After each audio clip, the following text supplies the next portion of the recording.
Flosstube, Stephanie here, Miss Oh So Crafty. Today is Monday, May 1st, 2017. Welcome to my Flosstube video number 33. I can't believe that, 33, crazy. Anyway, so today is the start of Stitch Mania, and let's see, quick update. Well, this is actually take 2 of my video because I had some technical difficulties earlier, which is kind of a pity.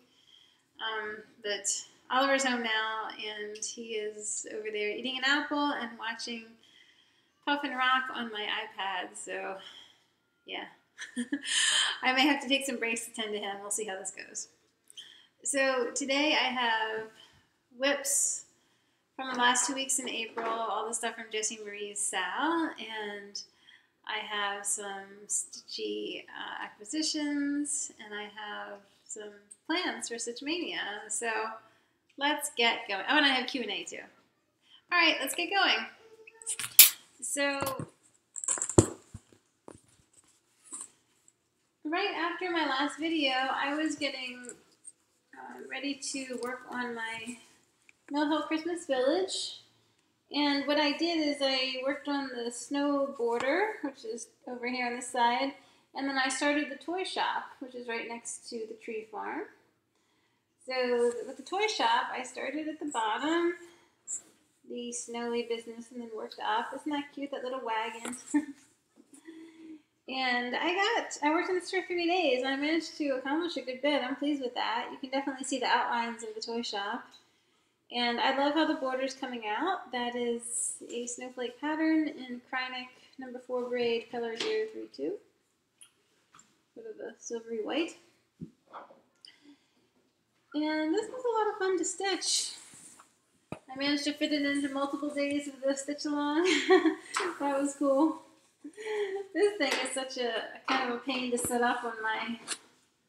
I use this on my lap frame, but I use it with a PVC rig, and it's just kind of it takes a while to set up, so this is not something I would want to rotate too much day by day.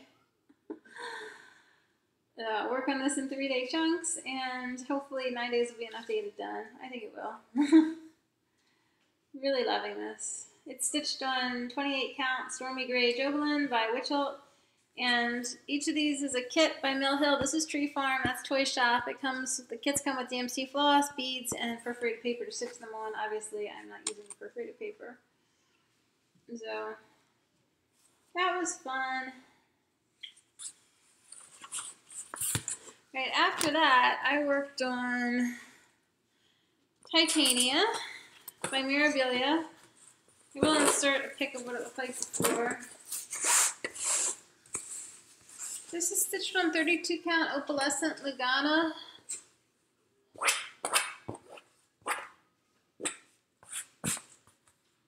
This is stitched on 32 count opalescent Lugana in the sparkling sundown colorway by Silkweaver Old.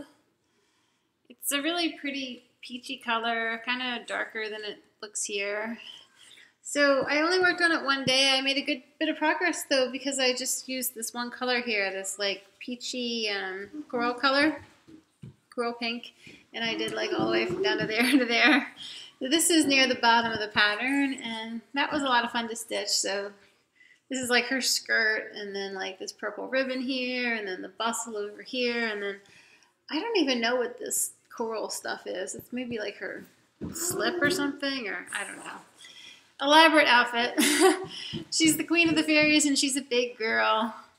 But I had a lot of fun working on that, and I'm looking forward to giving this a week or something sometime in the next few months. Oliver, please be quiet.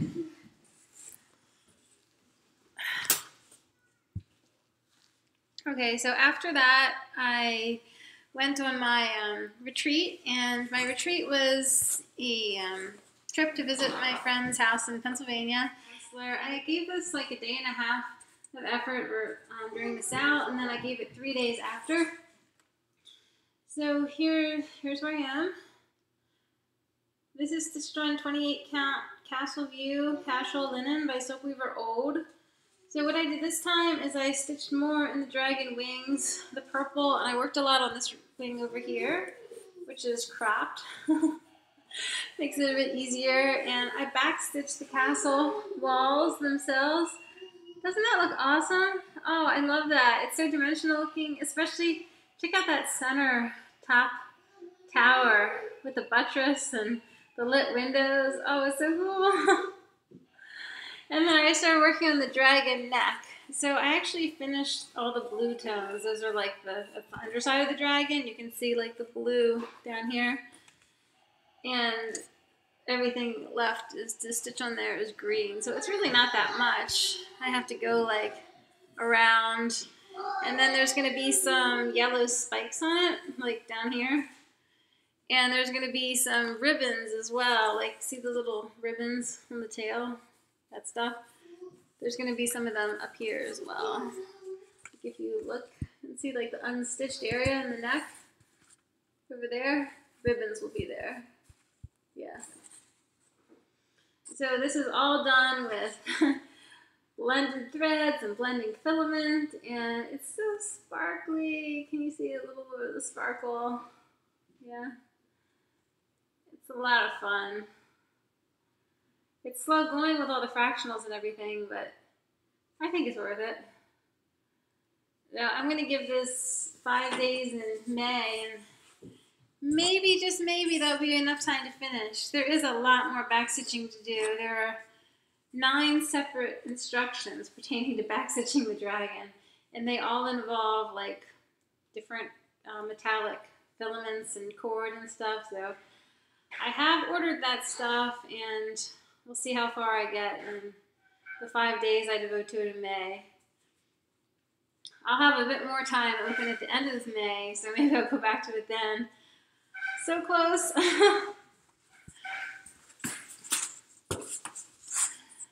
And then another project I worked on while I was at the retreat was, I think this is Dasher by Nora Corbett. So what I did was just backstitching. I backstitched the brown around the reindeer and his antlers, and then I backstitched in a like silvery blue cranic the background pattern, like the snowflakes and the icicles and all that. That was hard to see. At least I had a hard time seeing it at the retreat. This is stitched on 32 count opalescent pewter Belfast by Picture This Plus. And it's pretty close to finish. There needs to be a bit more done on the border with a water lily thread, and then of course more backstitching in the background on the top half, and then all the beading and his fluffy little tail and whisper thread. So I am planning to give this 4 days in May after Maynia, and hopefully that will be enough time to finish it off. And then on the 25th, I started a new project, as I do every month, a Christmas ornament. And this time I decided to do heart-hunger. So here's how far I got. This is like a day and a half. I ran out of the thread I was using for the needle weaving. So this is stitched on 22 count heart-hunger fabric, and the thread is DMC Pearl Cotton number 5, the green thread. The gold that I used for needle weaving is Krynic number 8 braid, color 032. And it's actually really pretty green. It's looking darker here than it really is. I'm trying with the white board. That's a little better, I guess. So I followed the tutorial by stitching with a smile here on YouTube. Thank you for that. It was a great tutorial, and I had some close-up pics from my friend Louise, who has gotten really into heart-hunger. She did this too. Those were helpful. So I don't know. I mean, I can't say that I really loved doing it. The cluster blocks were fine. The blanket stitch was kind of a pain. Until I had to keep frogging it until I realized that it's easier to see on the back side if you're where you need to be. The pearl cotton is so bulky, it kind of obscures things.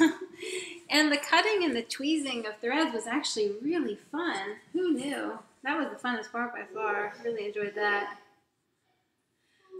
So I have ordered more of the Krynic number 8 braid, and I need to, finish going around and then do the inner one, which will have little decorative motifs in each bird's eye, I think it's called, or something like that, in each of the squares, open squares.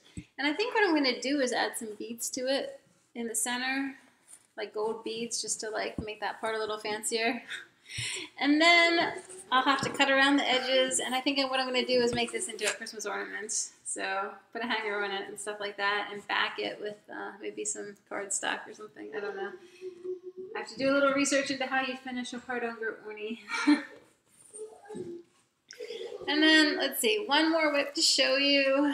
So during the stitch along, I restarted Winnie the Pooh 2 by MCG Textiles, and I worked on it 2 days during the sale and then 2 days after, so 4 days total this month.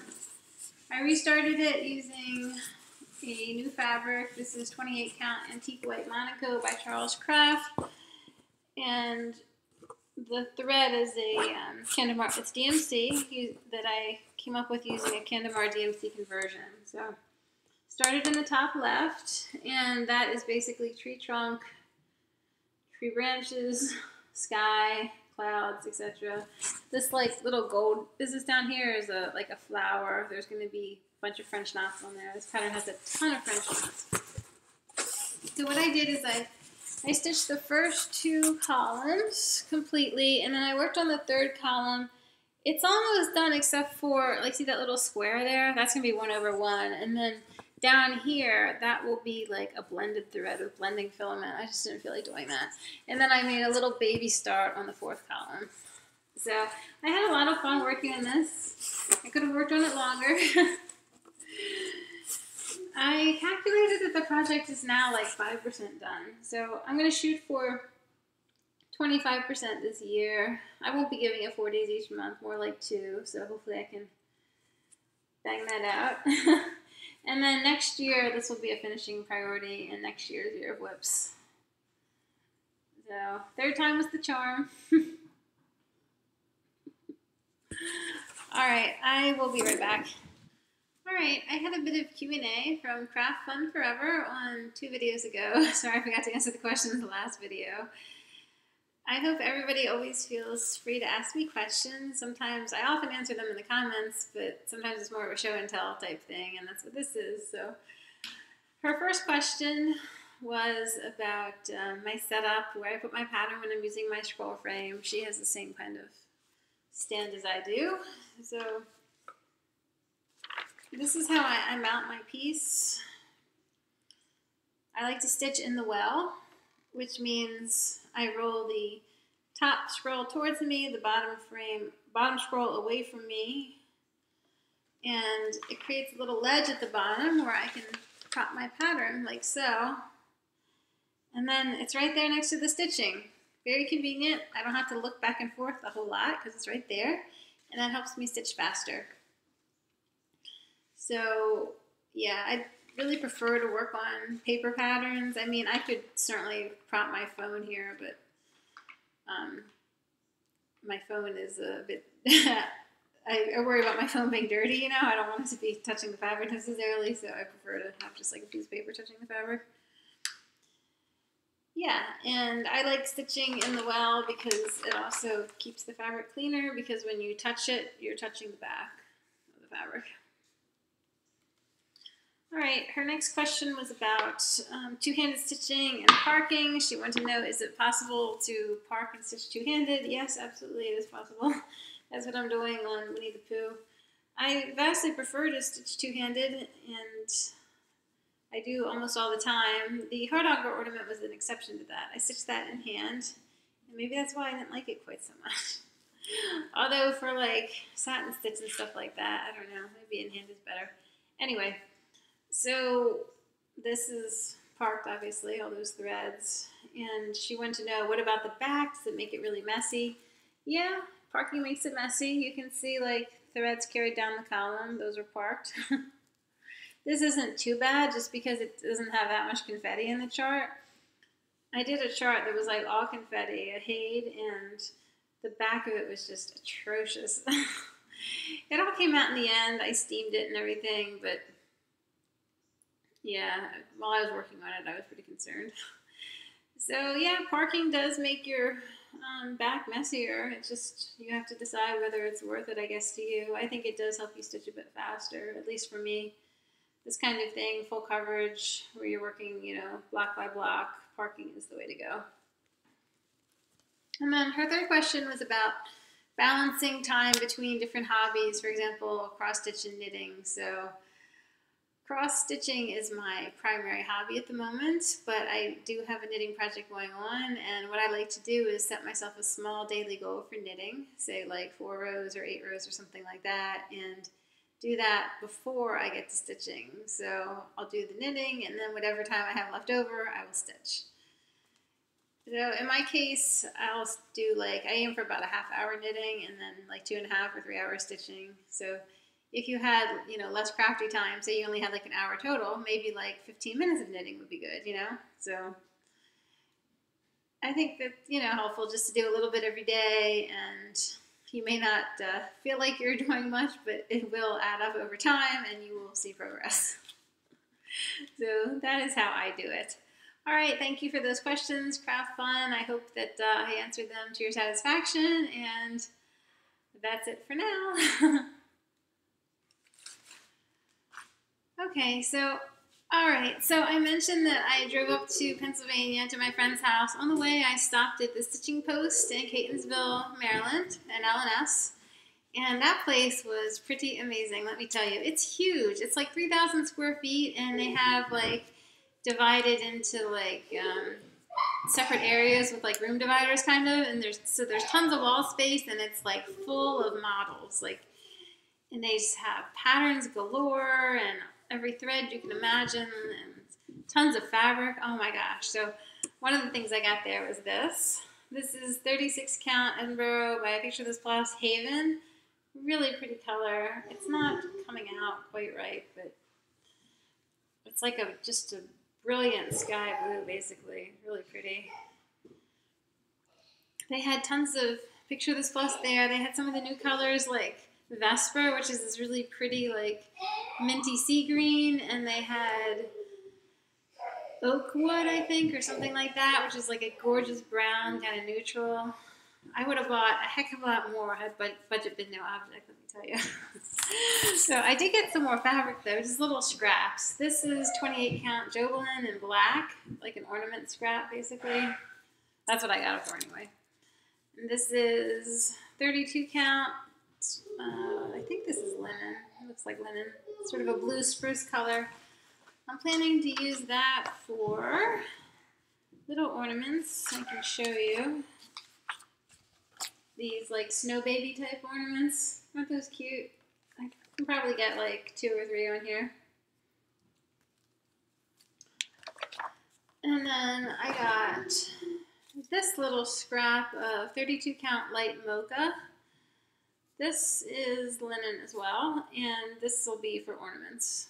So basically anything where you has white in it, where you want the white to pop. So this is dark enough for that. And I also got this Cricut collection pattern there, Spring. So this brings my seasonal collection to a close. I already have the other ones in my stash. And that fabric that it's stitched on, I won't be doing that, I can tell you. I don't know. Maybe a pretty light blue, like this one might be good, the Haven, I don't know. I'll have to pull the floss and see, but that's nice. I guess that's it for my haul from the Stitching Post. I did spend, I guess 28 bucks there, so not too bad. I got some birthday money and I spent it. So I got a couple things from eBay. This is the True Love Sampler by Indigo Rose, Catherine Strickler. I saw this on Flosstube, Kiwi Floa's channel. Hi Lisa, if you're watching, you enabled me. It was those Celtic knots in the middle there that did it. So it says, I think true love is never blind, but rather brings an added light, an inner vision quick to find, the beauties hid from common sight. I love that. So Melanie of the in her Soulful Stitchers group, she's going to do a year of samplers thing next year in addition to the Euro Whoops, I think. So I might start this next year for the Euro samplers. And here's something else I got from eBay. This is a Riola's kit, Bird of Happiness. It is an embellished cross stitch. So here's the floss. You can see it's like regular cotton floss. I'll show you the fabric. It's 14 count 8 of cloth, and it has the background pre-printed on it. Use the backing board. There we go. So the bird is going to be completely stitched and counted with the flames and everything. I love that. I think the printing is actually really pretty on here. Hopefully it won't be hard to stitch on. It is kind of a stiff fabric. I don't think you can wash it. It says in the instructions to iron from the reverse side when you're finished, so I'm guessing it's not color fast. But I think it's really pretty the way it's printed. Definitely going to start that one next year. I need a phoenix. I've got unicorns, I've got dragons, I've got whatever else. Fantasy creatures. I need a phoenix. And then I got a couple, when I was in New York, we found a jewelry store, or a bead store rather, and I got those little bicone crystals and these two teardrops. There's a crystal AB and an emerald. All this stuff is for my little reindeer. Yeah, so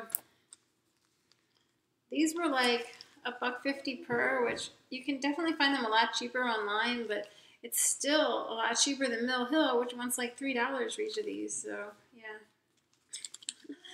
and these were like 30 cents per. So I'm pretty sure that's less than half of what Mill Hill charges. So these are supposed to sub for champagne, pink champagne or something. I don't know if this is a really good sub for that, but I think it'll look good on the piece, which is the important part. So. Okay, I guess that's it for my haul. It was kind of a lot. Like I said, I had some birthday money and I spent it. So I'm doing okay with Stitch from Stash. I'm still like well in the black, and I feel like I kind of have to be, being the admin of the group, you know, I have to set an example. So yeah. All right, so let's get into Maynia now. So today is the first day of Maynia, May 1st. And my plan for today is to start this project, Cookies for Santa by Sue Hillis. And I will be stitching it on here. 28 count white Monaco by Charles Craft. I think this will stitch up pretty quick, hopefully, because it's a lot of like letters and stuff. I'll be starting at the top. I like to do that with like typography type designs, just because that's how you read, you know, from top to bottom. All right, so that'll be 2 days, and then I'm going to spend 3 days on the Spring Bird. This is by Leslie Tier. Bright and Beautiful Blue Tit. This is the first in a series of 4 seasonal birds. I want to stitch all of them. I'm getting started with spring though. So I'm planning to use this fabric here, 32 count antique white Elvis. It actually calls for 28, but I prefer 32. And it will be, well, it's 130 by 104, so 9 by 7.5. When, 14 count, it'll be a bit smaller, more like, 6.5 by 8.5 or something on 32. So that will be fun. I think what I'm going to do is I will start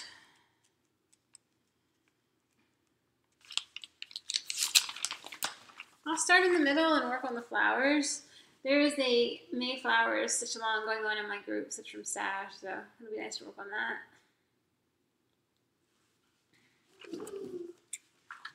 And this is from from the Cross Stitch Collection magazine, April 2013, issue 221.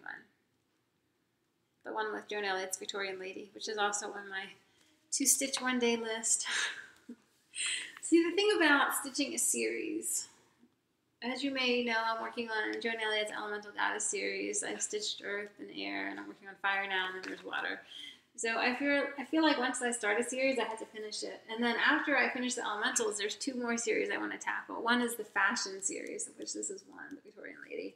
And then there's the Fairy Tale series, which includes Rapunzel and Sleeping Beauty and stuff. And I really want to stitch Rapunzel, so I think I'm going to tackle the Fairy Tales next. Yeah. Okay, so after those 3 days, I'm going to spend the weekend, 2 days, working on this Mill Hill Seraphina, part of the Angel Trilogy. Cute little angel ornament on perforated paper. I have stitched the other 2 from the trilogy. Only one of them is fully finished though, for shame. I'm hoping 2 days will be enough to finish this cross stitching and maybe even start the beading. I mean, it's a small project, so yeah, not that many different colors. That would be fun. It'll be nice to have this series finished off. And then in the second week of Maynia, I'm going to be working on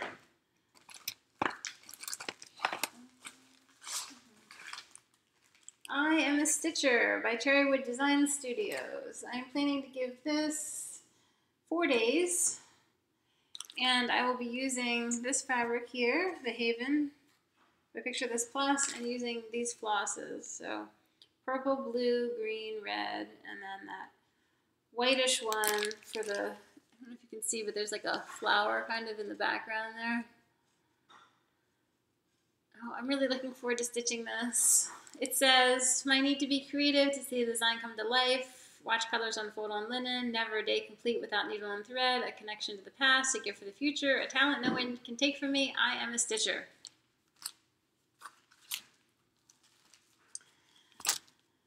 And then the last thing I will start during Maynia is this one, Father Christmas, from the Charms of Christmas book. Let's see, page 33. Better pick. I'll be stitching this on 32 count raw gold Belfast. And this chart is not huge, but it has a lot of colors in it. It's like, let's see, 82.